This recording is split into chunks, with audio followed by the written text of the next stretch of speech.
আমরা যদি কেউ ফাজলামি করে কাউকে কবুল বলি তাহলে কি বিয়ে হয়ে যাবে? স্কুল কলেজে ছেলেফেলেরা অনেক সময় দুষ্টামি করে এই কাজ করেন। দেখুন, ফালাফুন জিদ্দুহুন্না জিদ্দুন ও হাজলুহুন্না জিদ্দুন। নবী সাল্লাল্লাহু আলাইহি ওয়াসাল্লাম বলেছেন তিনটা কাজ হাসতে হাসতে করলে যা হবে সিরিয়াসলি করলেও তা হবে। এর ভিতরে একটা হলো বিয়ে।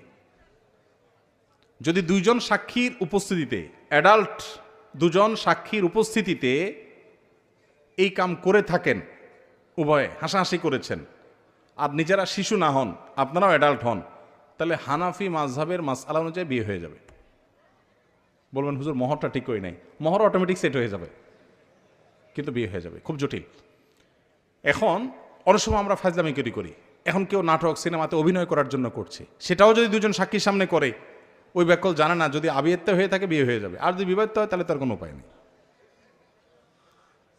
তো শরীয়তের এই মাসালাগুলো নিয়ে তামাশা করা যাবে না, এগুলো সিরিয়াস ইস্যু।